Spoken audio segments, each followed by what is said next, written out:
ശബരിമലയിൽ നിന്ന് കടത്തിയ സ്വർണം വിഗ്രഹമായല്ല സ്വർണ്ണ ഉരുപ്പടികളാക്കിയാണ് കൈമാറിയതെന്ന് റിപ്പോർട്ട്. സ്വർണ്ണക്കൊള്ളയുമായി ബന്ധപ്പെട്ട വിദേശ വ്യവസായി നൽകിയ മൊഴിയിലാണ് നിർണായക വിവരങ്ങളുള്ളത്. ശബരിമല സന്നിധാനത്തെ സ്വർണം ഉണ്ണികൃഷ്ണൻ പോറ്റി തിരുവനന്തപുരത്ത് വെച്ച് ഡി മണിക്ക് കൈമാറി. ഇതിന് താൻ സാക്ഷിയായിരുന്നുവെന്നാണ് വിദേശ വ്യവസായി നൽകിയ മൊഴി. മണി വഴി സ്വർണ്ണ ഉരുപ്പടികൾ അന്താരാഷ്ട്ര വിപണിയിലേക്ക് കൈമാറ്റം ചെയ്യപ്പെട്ടിട്ടുണ്ടെന്നും വ്യവസായിയുടെ മൊഴിയിലുണ്ട്. കോൺഗ്രസ് നേതാവും രമേശ് ചെന്നിത്തലയും അദ്ദേഹത്തിന്റെ സുഹൃത്തായ വിദേശ വ്യവസായിയുമാണ് SITക്ക് നിർണായക വിവരങ്ങൾ കൈമാറിയത്.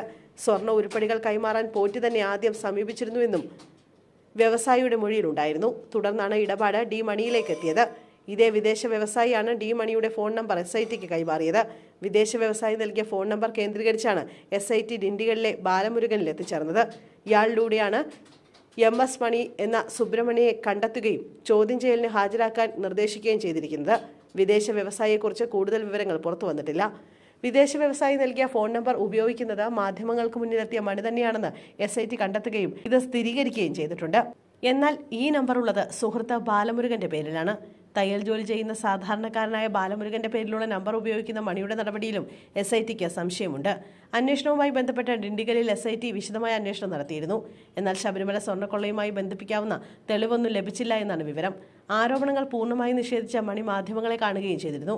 ഈ സാഹചര്യത്തിൽ ബാലമുരുകൻ, മണി എന്നിവരോട് ഡിസംബർ 30 ഹാജരാകണമെന്ന് കാണിച്ച് നോട്ടീസ് നൽകുകയും ചെയ്തിട്ടുണ്ട്.